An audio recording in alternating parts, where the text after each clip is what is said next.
Hey everybody, in this video, we're going to share a little bit about our short trip to Dolores Hidalgo, Mexico, where we got to check out a museum on the birthplace of the Mexican independence.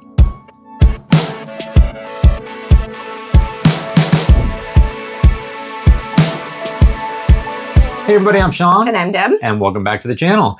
So we were recently staying in San Miguel de Allende, Mexico, and we decided, everybody kept telling us we needed to do this. We took a one-day, just Saturday trip over to a city that was close to San Miguel called Dolores Hidalgo. So Dolores is about an hour's bus ride away. The bus tickets were very affordable. It was $8 each round trip.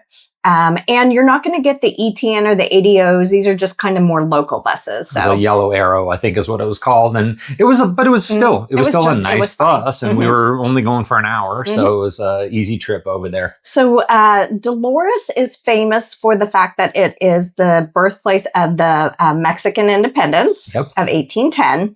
And it is still in the state of Guanajuato, which is where San Miguel was. And also we had taken a trip to Guanajuato, the city. And that's also where that is.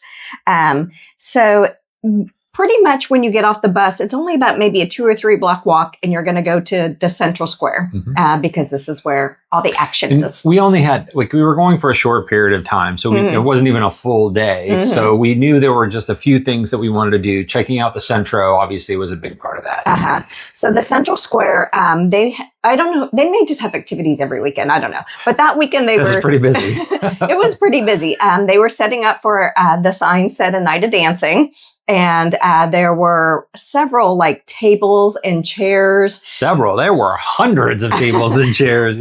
Set up with the dance floor. And then there's lots of, like, I remember there was a little train going around for kids. Taking the kids around. Yeah, there was just a lot of activities going on. The dancing and dinner thing that they were doing was like right in front of the church. Right in front of the church. Beautiful spot. Like they were getting getting ready to set up for that evening, that Saturday evening. And that church is the Parroquia de Nuestra Senora de los Dolores. De Dolores, yeah. I'm not sure if I said that right. That was actually pretty good. Yeah, good job. So from there, we headed to our first museum. Now, we thought we were heading to the Museum of Independence first. Which was one of the things we definitely wanted to check out. But we hit the wrong museum, but that's okay. It was kind of cool. It was a happy mistake. It was the Bicentennial Museum. So this was celebrating 200 years of the independence. Yeah, and we went up to go buy our tickets, and the tickets were inexpensive. I wanted to say they were like $5 each or something like that. And so we went up, and the lady who was checking us in was like genuinely like, I don't know if you're going to be able to fit in here. And the reason is? Because they were giving dance instructions in the main courtyard of this. I think it was in preparation for this big dancing festival that they were having that night. And it was super entertaining. They had all the men on one side, all the women on the other side, and he was in the middle, the instructor, giving instructions on the different dance steps. He was teaching them the steps, and everybody was like participating along. And so in order to get, they were doing this kind of in the central foyer of the museum, and the museum, the exhibition halls are on the outside of that foyer. So we had to kind of like weave through the crowd. But everybody was super accommodating. They were very nice. Out of the way. So we got to go check out. It was neat because in this, so the Bicentennial Museum, they had one hall that was featuring local athletes over the last 200 years that were, they were featuring. So that was kind of a cool one. And musicians. Yeah. And the other hall that I really thought was cool was they had gathered all of the posters for the annual celebration over the years. And so you could go see kind of how, like, one of them I remember was sponsored by cigarette companies, something that I don't think you would see in the modern day. Probably back in the 1930s. Yeah, but it was really cool to kind of go see as these, the different celebrations that they had over the 200 years. So it's a small museum, totally worth checking out, I think. Yep. Yeah. So that was a fun mistake. And we figured out, whoops, this is not the right museum. We're not the one we thought. Yeah. So about maybe a block or two down from there was the actual Independence Museum. Which was super cool as well. It is definitely worth a visit. Yeah. So we made our way into there, paid to get in. And it's not very large, but it's just full of information. Yeah. Yes. First thing we walked into was there was a replica of jail. Right. Because during the independence, Hidalgo, Father Hidalgo, like released the prisoners to help participate in the revolution. Yeah, so that was cool. And so they have this, like, you'll see it, but they have this kind of like recreation of it. That's pretty cool. And so Father Hidalgo, so the revolution started in Dolores, which is why Dolores is famous. And Father Hidalgo made his cry for the cry of Dolores for the revolution in front of, he was actually the parish priest at the main church. At the parochia. At the parochia. And so he made his cry from there. I think they don't quite know whether he made it outside the church or from the pulpit. From the pulpit. Yeah. But anyway, so eventually the town renamed itself because it was named Dolores. And because of Father Hidalgo and his huge participation in the independence, they renamed the town Dolores Hidalgo. Yeah. And so the people who were sparking this revolution in Hidalgo then began working with the Allende family in San Miguel de Allende. And so that's why this whole area in Guanajuato is really kind of the cradle of the revolution for the independence. So this museum is dedicated to basically everything that went on during that time. So the treaty was actually signed on August 24th of 1821.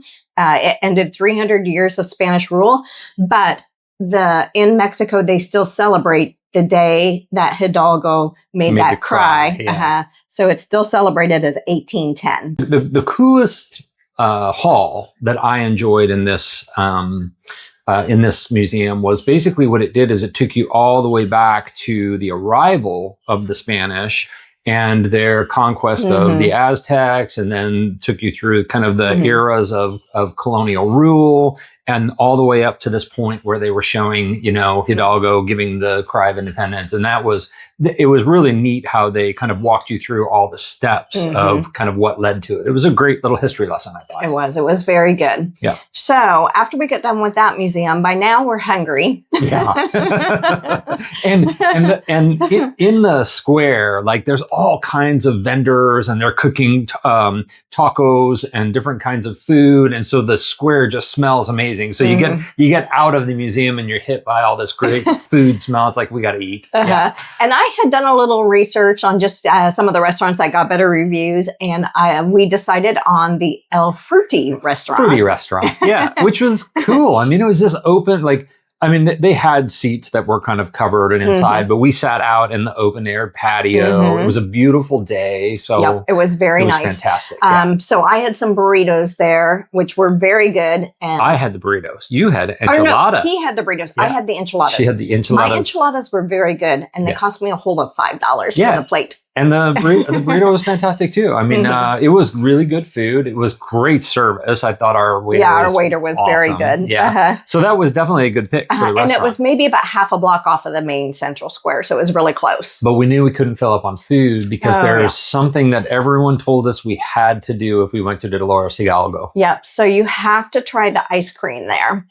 And legit, you got to try the ice cream there, right? And there's ice cream carts everywhere in Dolores Hidalgo, but we found kind of the main one. We kind of figured out what people were talking about because there's like a main section on the square, and that's like two booths right next to each other, all the same company.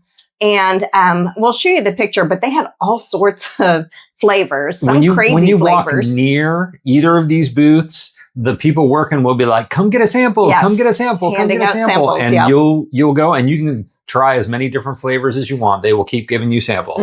So I settled on a cajeta flavored, which is like a caramel or dulce de leche, but it's made with goat's milk. Right. So similar flavor. And yours was a milk flavored ice cream or a milk based ice cream. Yep. And I went with a lime flavor that was a water-based, so like a shaved ice kind of deal. And oh man, it was hot. So it was perfect. It hit the spot. It was so good.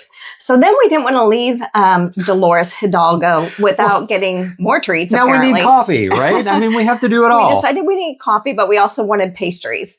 So we made our way to a pastry shop and stopped at we walked through a market on the way. I remember we did an open air kind of, like market where you can buy clothes and food and vegetables and fruits and pretty much anything you want. It was kind of cool. So we walked through the market and then made our way to the bakery, which is maybe about three blocks or so off. Yep. And it was the Panaderia El Refugio. Refugio, the refuge. Yeah, it is. And it was a legit like pastry shop, you guys. It was. Like they were making and icing cakes. Oh yeah, they were decorating the cakes while we were there. They have a table where you can watch them.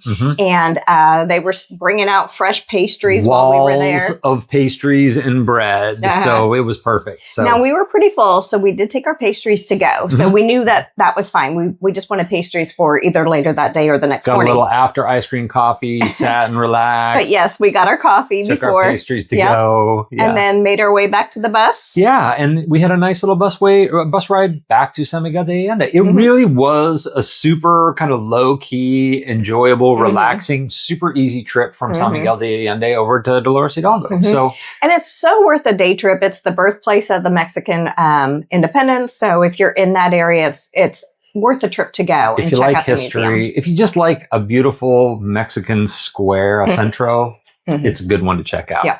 So I think that was it. I mean, it was a great little side trip. You know, I'm glad we listened to people that had recommended that we went and did it. So we're recommending it to you. If you're in San Miguel de Allende or if you're in Guanajuato, take a super quick trip over to Dolores Hidalgo. It's worth it. So that's it. If you've got experience with Dolores Hidalgo, if you've been there or if you've got questions about it, leave a comment. We'll answer as best as we possibly can. And we appreciate you stopping by. Be sure to like and subscribe. And thank you for joining us. And we will see you in the next video.